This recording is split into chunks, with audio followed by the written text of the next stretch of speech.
It's an honor to have you stop by on Dunze 52 channel. I'm Mr. Bill, McCook's Mr. Bill, if you will. And needless to say, we're going to talk about a little bit of defense and walking in general. The Vikings, they always were able to carry a spear.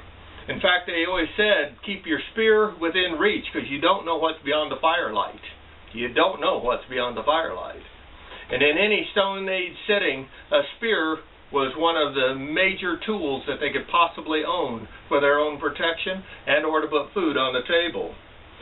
Down the road, though, the government said, nah, we don't want you having weapons because we want the power. The kingdoms and the kings and the lords, all those that came after. And so the people were reduced down to just carrying staffs, just simply a piece of wood to walk with. And it was still very important. It wiggled up front in the weeds, make sure there wasn't a snake there, because needless to say, they didn't have anti-venom back then, and vipers or rattlesnakes, they could kill you deader than a doornail. And so that gave you the option to defend yourself from getting bit by a snake. It would also keep wild animals at bay quite often, or at least give you a chance, rather than to have nothing. A good staff. And I've seen some people use staffs, and I stood in awe of their ability to spin them around and use them as a deadly weapon. I kid you not. Down the road, though, in the just after the Dark Ages, when the cities started growing in Europe, the people had a scourge, and that was the dogs. Not just wild dogs, but rather dogs with rabies. And a bite from a rabid dog was a death sentence, no question.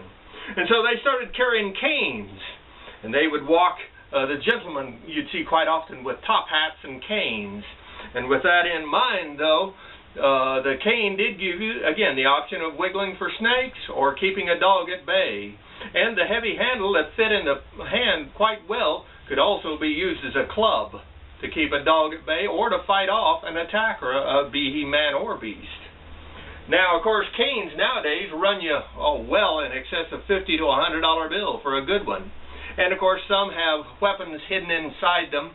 And I've had a number of law enforcement officers just laugh when they tell the stories that they busted people for concealed weapon. A knife inside a cane is a concealed weapon, and they said that is tens of thousands of dollars in fines and possible prison time.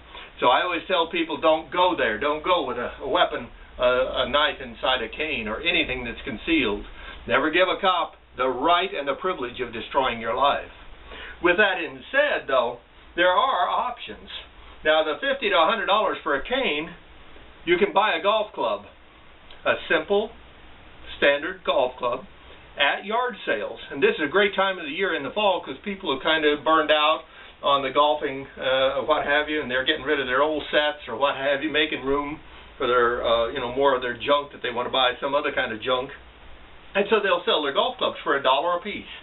I've seen numerous kinds of golf clubs, and again, I never pay over $1 a piece for them.